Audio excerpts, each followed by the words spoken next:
ప్రభువైన యేసుక్రీస్తు నామమున మీ అందరికి కూడా ఉదయకాల సమయంలో శుభములు తెలియజేసుకుంటా ఉన్నామండి. ముందుగా మీ అందరికీ క్రిస్మస్ శుభాకాంక్షలు తెలియజేసుకుంటా ఉన్నాము. మరియు నూతన సంవత్సర శుభాకాంక్షలు తెలియజేసుకుంటా ఉన్నామండి. ఈ సంతోషకరమైనటువంటి సమయంలో యేసుక్రీస్తు ప్రభు పుట్టినటువంటి సందర్భంగా మేమందరం కూడా ఒక మహా సంతోషకరమైన శుభవర్తమానాన్ని మీ మధ్యకు మేము తీసుకొని వచ్చినాం. అమ్మాయ మీరందరూ ఎక్కడ ఉన్నవారు కొన్ని నిమిషాలు ఇక దేవుని మాటలు వినాల్సిందిగా ప్రేమతో మిమ్మల్ని ఆహ్వానిస్తా ఉన్నాం. దేవాది దేవుడు, సృష్టికర్త అయినటువంటి దేవుడు నరావతారిగా భూమి మీదకి అరుదించినటువంటి దినమే క్రిస్మస్. ప్రియ సోదరి సోదరులారా, ఆ సృష్టికర్త అయినటువంటి దేవుడు ఆ పరలోక వైభవం వదిలి నీ కొరకు నా కొరకు నీ వలే నా వలే రక్తమాంసములు ధరించుకొని నరావతారిగా భూమి మీదకి ఆయన అరుదించినాడండి. ఎందుకోసం అంటే మానవులమైన మనం అందరం కూడా పాపాత్మలం. దేవుడు వాక్యం సెలవిస్తా ఉంది, దేవుడు మానవుని తన స్వరూపమును తన పోలికగా సృష్టించినాడు. అయితే మానవుడు దేవుని ఆజ్ఞ మీరటను బట్టి పాపంలో ప్రవేశించినాడు. ఈ పాపాన్ని బట్టి మానవుడు ఈ దినం వరకు కూడా నెమ్మది లేక బతుకుతా ఉన్నాడు.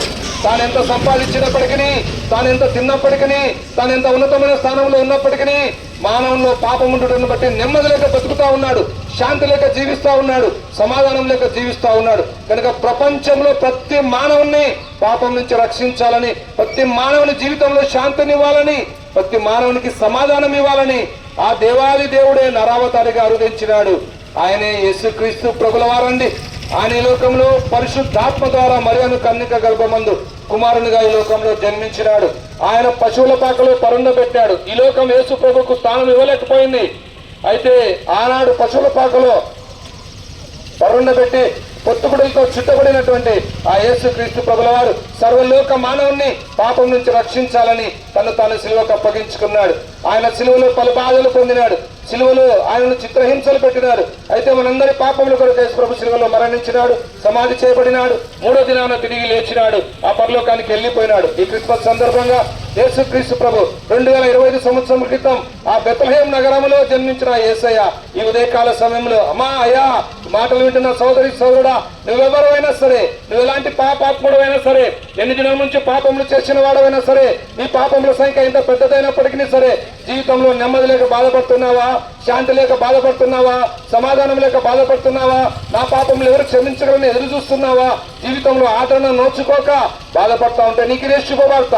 యేసయ్య నిన్ను ప్రేమిస్తా ఉన్నాడు. నీకు తెలుసా, యేసయ్య నీ పాపమంతా కూడా క్షమించడానికి సిద్ధంగా ఉన్నాడు. కనుక ఉదయకాల సమయంలో ఉన్న పిల్లంగా యేసు ప్రభువా, నేను పాపని నన్ను క్షమించు, నీ రక్తంతో నా పాపం కడుగునకు ప్రార్థన చేసుకుంటే చాలు.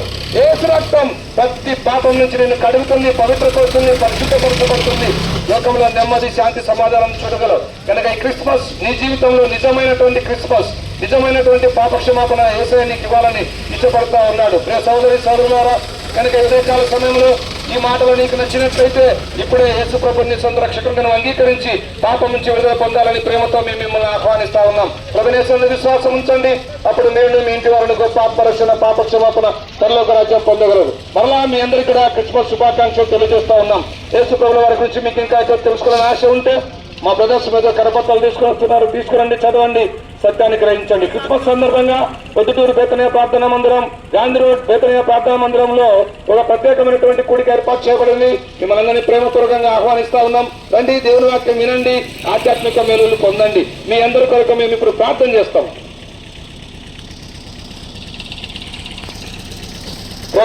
పరలోక తండ్రి, మీ పాదాలు వందనాలు. మరి యొక్క ఉదయకాల సమయంలో మీరు ఈ లోకానికి రక్షకుడిగా దిగి వచ్చినారని, పశువుల పాకలో పరుండబెట్టబడినారని, మానవుని పాపాల కొరకు సిలువలో మరణించి తిరిగి లేచినారన్న సత్యాన్ని ఈ ప్రజలందరూ విన్నారు. యేసు ప్రభువా, వారి జీవితాల్లో శాంతి సమాధానం అనుగ్రహించి నిజదేవుని వారు గుర్తెరుగుటకు ప్రభువా సాయం దయచేయం. ఈ ప్రాంతానికి శుభమని చెప్పి వెళ్తున్నాం ప్రభువా. మీరే కార్యం జరిగించి మీరే మహిమ పొందవలసిందిగా యేసు పరిశుద్ధ నామములో స్తుతించి ప్రార్థించి అడిగి వేడుకుంటున్నాం మా తండ్రి.